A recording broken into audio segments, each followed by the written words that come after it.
आज हम next topic की बात करते हैं मानव में भ्रूणीय विकास। तो देखो क्या है कि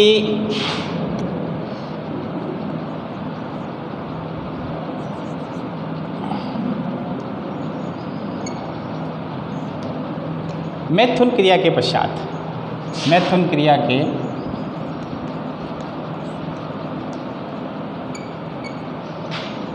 24 घंटे के पश्चात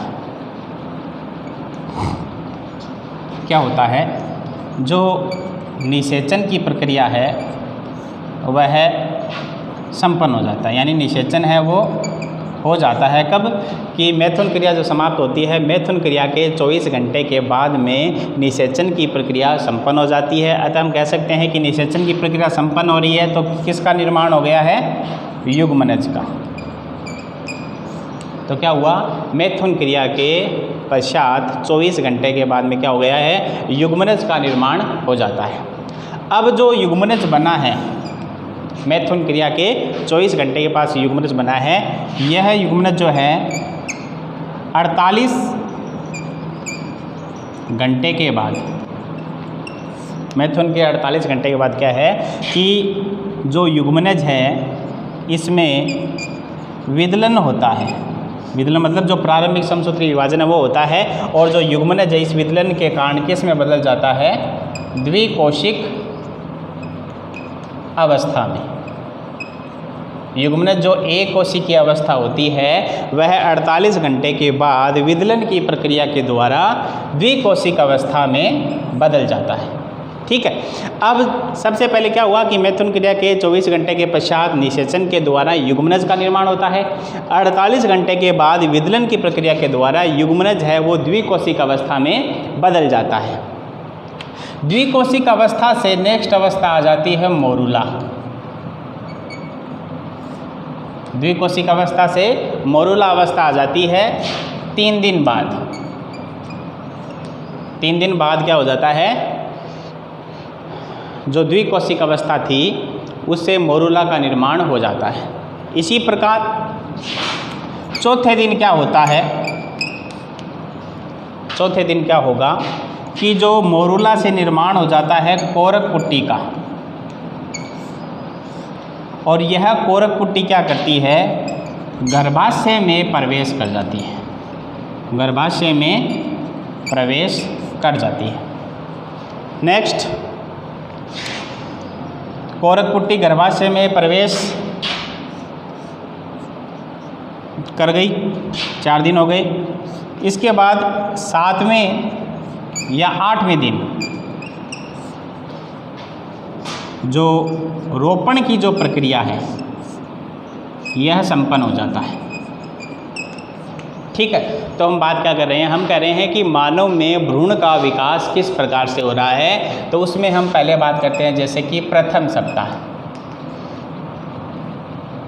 तो प्रथम सप्ताह में किस प्रकार से भ्रूणीय विकास देखने को मिलता है, तो उसमें क्या है कि सबसे पहले प्रथम सप्ताह जैसे मैथुन की क्रिया जैसे संपन्न होती है उसके 24 घंटे के पश्चात निषेचन की प्रक्रिया संपन्न हो जाती है और युग्मनज का निर्माण हो जाता है, पहली बात है। फिर 48 घंटे के भीतर युग्मनज में विदलन के द्वारा द्विकोशिक अवस्था आ जाती है।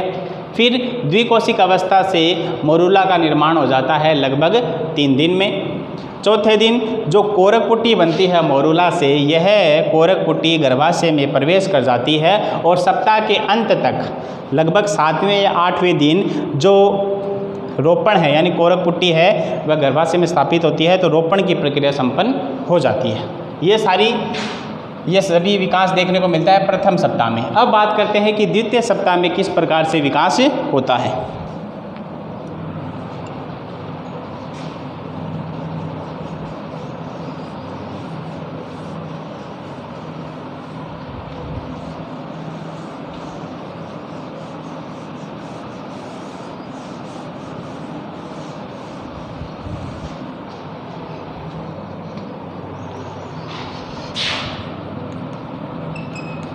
द्वितीय सप्ताह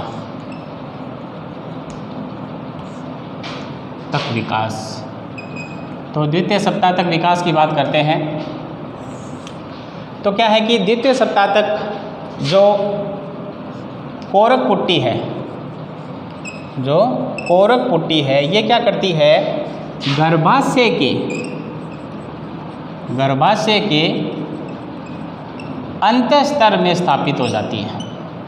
गर्भाशय का जो आंतरिक स्तर है, अंतस्तर है, इस गर्भाशय के अंतस्तर में स्थापित हो जाती है। कौन? कोरक पुट्टी। कब?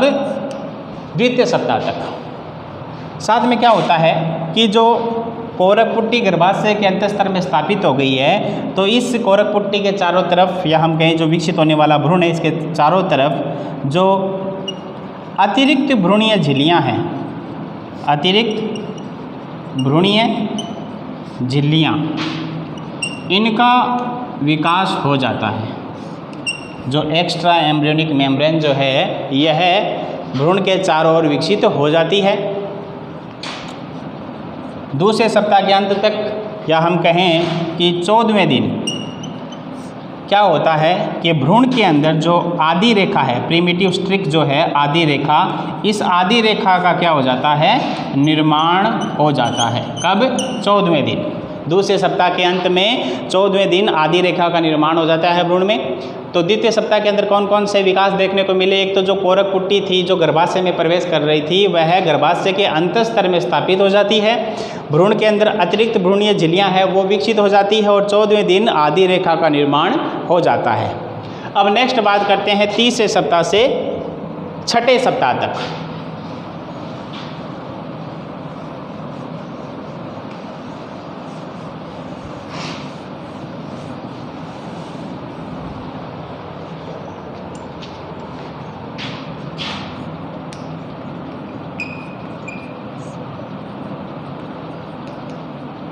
तृतीय सप्ताह से छठे सप्ताह तक। अब क्या है देखो, तो तीसरे सप्ताह से छठे सप्ताह तक भ्रूण के अंदर कौन कौन से विकास देखने को मिलते हैं? 20वें दिन, तीसरे सप्ताह के अंत तक 20वें दिन क्या होता है कि जो भ्रूण है, इस भ्रूण में तंत्रिका तंत्र का विकास होने लगता है। तंत्रिका तंत्र का विकास कब होगा? 20वें दिन। इसी प्रकार 28वें दिन भ्रूण के अंदर जो हृदय है, यह हृदय धड़कना प्रारंभ कर देता है। लगभग 1 मिनट में 113 बार प्रति मिनट की दर से हृदय है वो धड़कना प्रारंभ कर देता है। तो तृतीय सप्ताह से छठे सप्ताह तक क्या हो रहा है कि एक तो 20वें दिन यानी तीसरे सप्ताह के अंत तक भ्रूण के अंदर तंत्रिका तंत्र का निर्माण हो जाता है। 28वें दिन यानी चौथे सप्ताह हृदय जो है वो धड़कना प्रारंभ कर देता है। लगभग 113 बार प्रति मिनट की दर से यह धड़कता है। भ्रूण के चारों ओर जो द्रव्य पाया जाता है, जिसे हम कहते हैं एमनियोटिक द्रव्य, इस एमनियोटिक द्रव्य की जो मात्रा है वो बढ़ जाती है, जो कि भ्रूण की रक्षा करती है बाह्याघातों से। तो भ्रूण के चारों ओर जो एमनियोटिक द्रव्य है उसकी मात्रा बढ़ जाती है।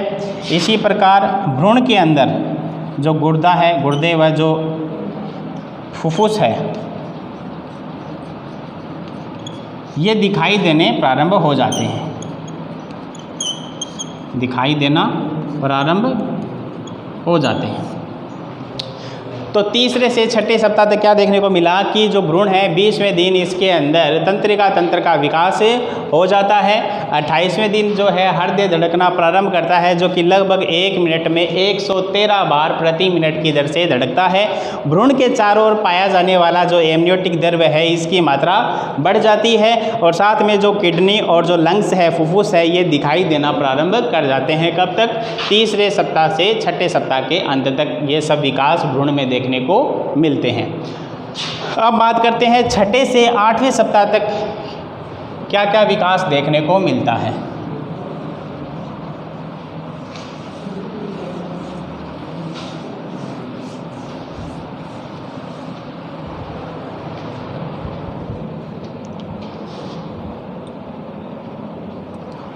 तो बात करते हैं छठे से 8वें सप्ताह तक।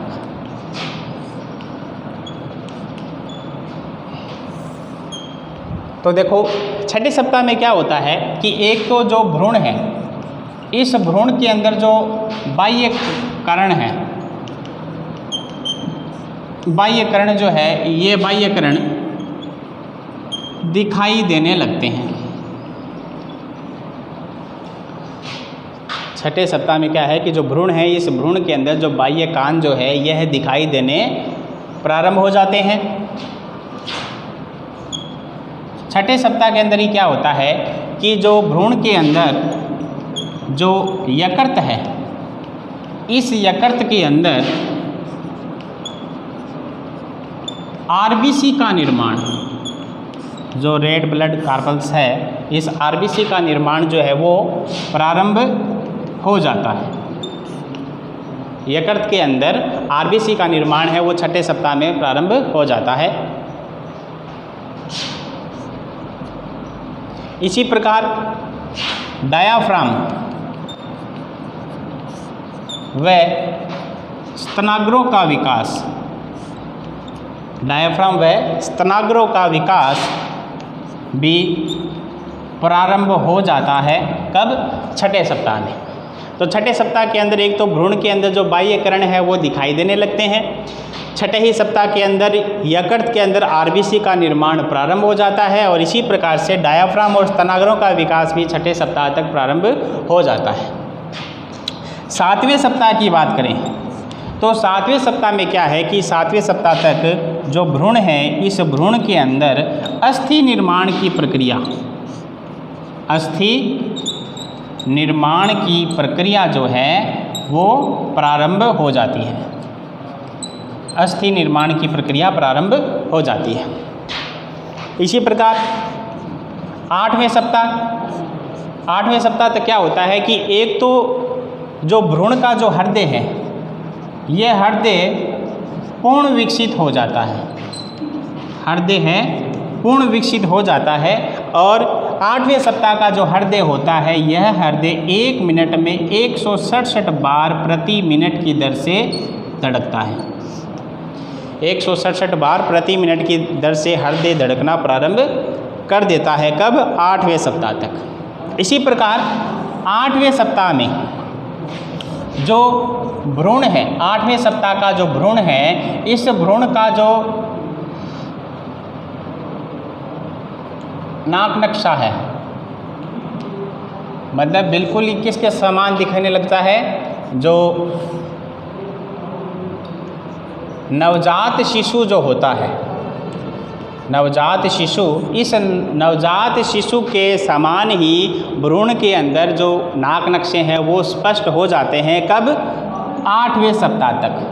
तो 8वें सप्ताह का जो भ्रूण है, जिसके अंदर नवजात शिशु की तरह नाक नक्शे हैं वो स्पष्ट हो गए हैं, तो इस कंडीशन में भ्रूण को कहा जाता है गर्भ या फिटस। तो गर्भ या फिटस क्या है कि गर्भाशय में विकसित होने वाला भ्रूण 8वें सप्ताह तक उस भ्रूण के अंदर उसके नाक नक्शे बिल्कुल नवजात शिशु की तरह स्पष्ट हो जाते हैं। उस कंडीशन में उसे भ्रूण ना कह करके हम गर्भ या फिटस कहते हैं। तो इस प्रकार से छठे से 8वें सप्ताह तक कुछ विकास देखने को मिलते हैं। तो छठे सप्ताह में क्या क्या हुआ? एक तो बाह्य कर्ण जो है वो दिखाई देने लगते हैं, स्पष्ट होने लगते हैं। इसी प्रकार छठे ही सप्ताह के अंदर यकृत के अंदर आरबीसी का निर्माण होने लगता है और डायाफ्राम व स्तनाग्रों का विकास भी छठे सप्ताह तक देखने को मिलता है। 7वें सप्ताह में भ्रूण के अंदर अस्थि का निर्माण प्रारंभ हो जाता है और 8वें सप्ताह के अंदर हृदय पूर्ण विकसित हो जाता है और वह लगभग 167 बार प्रति मिनट की दर से धड़कता है। और 8वें सप्ताह का जो भ्रूण है उसके नाक नक्शे स्पष्ट हो जाते हैं, बिल्कुल नवजात शिशु की तरह। इस कंडीशन के अंदर 8वें सप्ताह का जो भ्रूण है वह गर्भ या फिटस कहलाता है। अब बात करते हैं आगे 9वें से 12वें सप्ताह तक।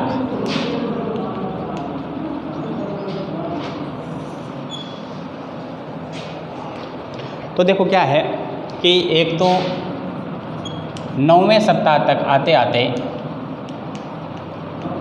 9वें सप्ताह तक एक तो जो गर्भ है, अब भ्रूण को 8वें सप्ताह के बाद हम क्या कहेंगे, गर्भ या फिटस कहेंगे। तो 9वें सप्ताह तक जो गर्भ है, यह गर्भ अंगूठा चूसना प्रारंभ कर देता है, अंगूठा चूसना प्रारंभ कर देता है। इसी प्रकार 9वें सप्ताह तक जो गर्भ है या जो फिटस है, इसके अंदर जो बाह्य लिंग है, बाह्य लिंग है, यह विकसित हो जाते हैं, बाह्य लिंग विकसित होना प्रारंभ हो जाते हैं। तो 9वें सप्ताह तक जो गर्भ का जो लिंग निर्धारण है, मतलब जो विकसित होने वाला गर्भ जो है वो लड़की है या लड़का है, इसका पता चल जाता है, क्योंकि 9वें सप्ताह तक आते आते गर्भ जो है उसके अंदर बाह्य लिंग विकसित होना प्रारंभ हो जाते हैं, इसलिए लड़का व लड़की है इसका निर्धारण हो जाता है। और 9वें सप्ताह तक जो गर्भ है वो अंगूठा चूसना प्रारंभ कर देता है।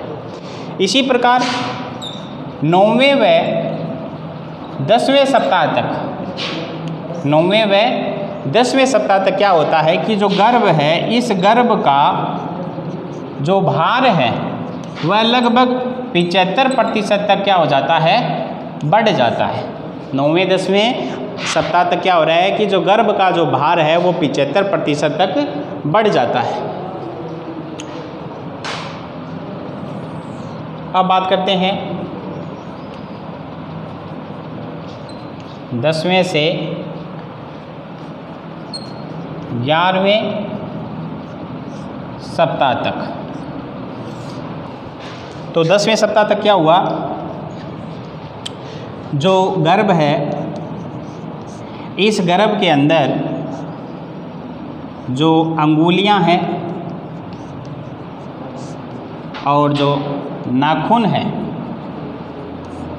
ये विकसित होना प्रारंभ हो जाते हैं। क्या हुआ कि 10वें से 11वें सप्ताह तक गर्भ के अंदर अंगुलियां व जो नाखून है ये विकसित होना प्रारंभ हो जाते हैं। इसी प्रकार 11वें सप्ताह है, 11वें सप्ताह क्या देखने को मिलता है कि जो गर्भ है, जो फिटस है, यह जम्हाई लेना शुरू कर देता है, जम्हाई लेना क्या कर देता है, शुरू कर देता है। कब? 11वें सप्ताह तक। इसी प्रकार 12वें सप्ताह तक, सप्ताह के अंत तक क्या होता है कि जो गर्भ के अंदर जो ओष्ठ, होठ व जो नाक है, यह भी स्पष्ट होना प्रारंभ हो जाते हैं। तो 9वें से 12वें सप्ताह तक क्या क्या विकास देखने को मिला भ्रूण के अंदर। एक तो 9वें सप्ताह के अंदर गर्भ ने अंगूठा चूसना प्रारंभ कर दिया, गर्भ के अंदर बाह्य लिंग विकसित हो गए, जिससे लड़का या लड़की का निर्धारण संभव हो पाता है। 9वें से 10वें सप्ताह तक गर्भ का जो भार है वो 75% तक बढ़ जाता है। 10वें से 11वें सप्ताह तक जो गर्भ है, इसके अंदर अंगुलियां व नाखून है वो स्पष्ट होने लगते हैं। 11वें सप्ताह के अंत तक क्या है कि जो फिटस है वो जम्हाई लेना शुरू कर देता है, और लगभग 12वें सप्ताह तक क्या है कि ओष्ठ व नाक जो है वो स्पष्ट दिखाई देने लगते हैं, ओष्ठ व जो नाक है वो स्पष्ट दिखाई देने लगते हैं। अब आगे बात करते हैं, नेक्स्ट बात करते हैं तीसरे से चौथे महीने तक।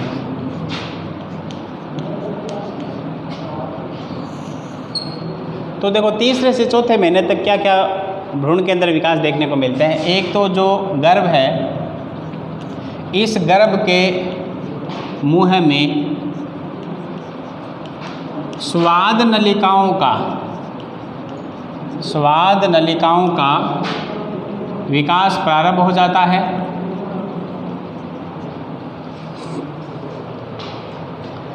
गर्भ के मुंह में स्वाद नलिकाओं का विकास प्रारंभ हो जाएगा। कब? तीसरे से चौथे महीने के अंदर ये होगा। इसी प्रकार जो गर्भ है, यह ग्लूकोज को आंत्र द्वारा ग्लूकोज को आंत्र द्वारा पचाना प्रारंभ कर देता है, पचाना प्रारंभ कर देता है। कब कर देगा? तीसरे से चौथे महीने के अंदर ये होगा कि गर्भ जो है वो ग्लूकोज यानी जो शर्करा है उस शर्करा को आंत्र द्वारा पचाना प्रारंभ कर देता है। इसी प्रकार ग्लूकोज को आंत्र द्वारा पचाता है तो गर्भ जो है यह उत्सर्जी पदार्थ को, गर्भ जो है वह उत्सर्जी पदार्थ को मल के रूप में क्या करता है? निष्कासित करना शुरू कर देता है, मल के रूप में निष्कासित करना शुरू कर देता है। इसी प्रकार तीसरे से चौथे महीने तक ही जो गर्भ है इसके अंदर दांतों का विकास, दांतों का जो विकास है वो क्या हो जाता है? प्रारंभ हो जाता है। दांतों का विकास प्रारंभ हो गया। इसके साथ ही क्या है कि तीसरे से चौथे महीने के दौरान ही क्या होता है कि जो गर्भस्थ शिशु है, इस गर्भस्थ शिशु की जो हलचल है वो महसूस होने लगती है, हलचल जो है उसे महसूस किया जा सकता है। तो गर्भस्थ शिशु के द्वारा जो हलचल की जाती है इस हलचल को कहा जाता है क्लिकनिंग। क्लिकनिंग, तो क्लिकनिंग क्या है?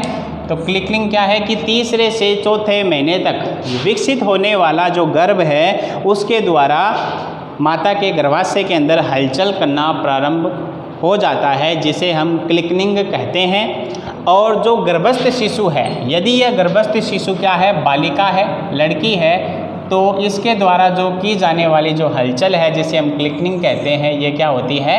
ज़्यादा। तो बालिका शिशु के द्वारा गर्भाशय के अंदर जो हलचल है वो ज़्यादा की जाती है और होने वाली इस हलचल को हम क्या कहते हैं? क्लिकनिंग कहते हैं। तो तीसरे से चौथे महीने तक क्या होगा? गर्भ के मुंह में स्वाद नलिकाओं का विकास प्रारंभ हो गया। गर्भ ने शर्करा या ग्लूकोज को आंत्र द्वारा पचाना प्रारंभ कर दिया और जो उत्सर्जी पदार्थ था उसे मल के रूप में निष्कासित करता है। दांतों का विकास प्रारंभ हो जाता है और गर्भस्थ शिशु है वो हलचल प्रारंभ कर देता है जिसे क्लिकनिंग कहा जाता है और यह हलचल बालिका शिशु के द्वारा ज़्यादा की जाती है। अब आगे बात करते हैं चौथे से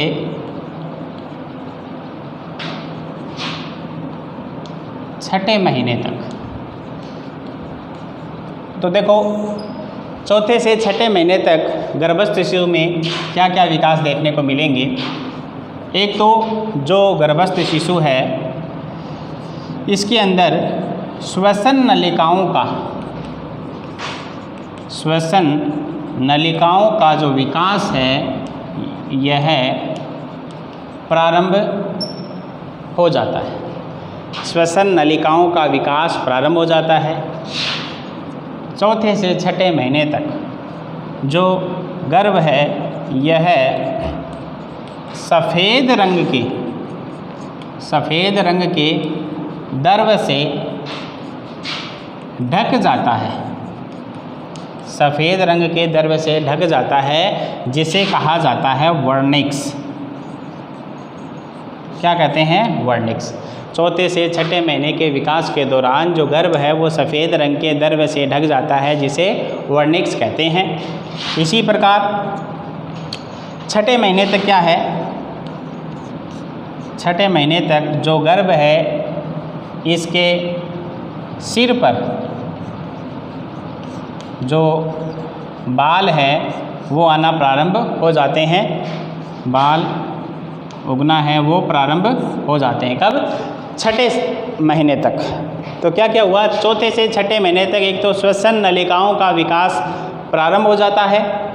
गर्भ एक सफ़ेद रंग के द्रव से ढक जाता है जिसे वर्निक्स कहते हैं। छठे महीने तक सिर पर बाल उगना प्रारंभ हो जाते हैं। इसी प्रकार जो गर्भ है इस गर्भ के अंदर जो श्वसन की जो क्षमता है, इस श्वसन की क्षमता का जो विकास है वो क्या हो जाता है? प्रारंभ हो जाता है। तो श्वसन की क्षमता का विकास प्रारंभ हो जाता है। इसी प्रकार चौथे से छठे महीने तक गर्भ की जो त्वचा है, इस त्वचा के अंदर विभिन्न ग्रंथियों का निर्माण, विभिन्न ग्रंथियों का जो निर्माण है वो क्या हो जाता है, प्रारंभ। तो ये सभी विकास विकसित होने वाले गर्भ में चौथे से छठे महीने तक देखने को मिलते हैं, जिसके अंदर श्वसन की क्षमता है वो गर्भ के अंदर विकसित हो जाती है। त्वचा के अंदर विभिन्न ग्रंथियों का निर्माण प्रारंभ हो जाता है। श्वसन नलिकाओं का विकास प्रारंभ हो जाता है।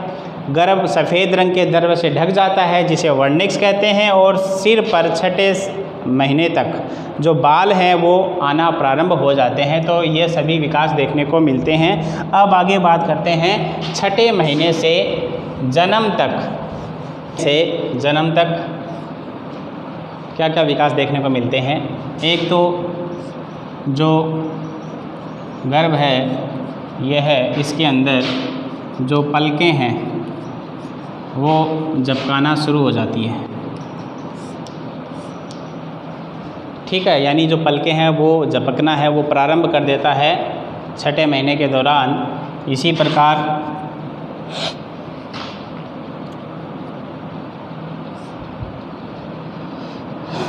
जो सातवें महीने तक जो गर्भ है, इस गर्भ के अंदर जो अश्रु ग्रंथियाँ हैं, इन अश्रु ग्रंथियों का जो विकास है वो प्रारंभ हो जाता है। कब? सातवें महीने तक। इसी प्रकार जो सूंघने की क्षमता है उस सूंघने की क्षमता का भी विकास हो जाता है सातवें महीने तक। इसी प्रकार सातवें महीने के अंत तक क्या है कि जो गर्भस्थ शिशु है उसकी त्वचा के नीचे जो ब्राउन फेट है जिसे हम कहते हैं भूरी वसा, इस भूरी वसा का निर्माण हो जाता है। अब ये भूरी वसा क्या करती है? जो भूरी वसा है जो गर्भस्थ शिशु के जन्म के पश्चात ताप नियंत्रण में सहायता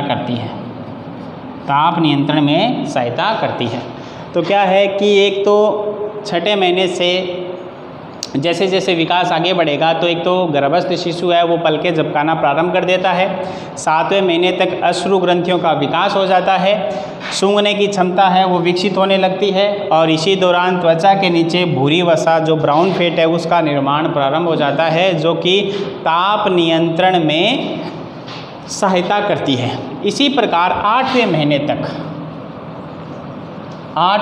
तक क्या होता है कि जो फुफ्फुस यानी जो फेफड़े हैं, इन फेफड़ों के अंदर जो कुपिका है, इन कुपिका का जो निर्माण है वो हो जाता है।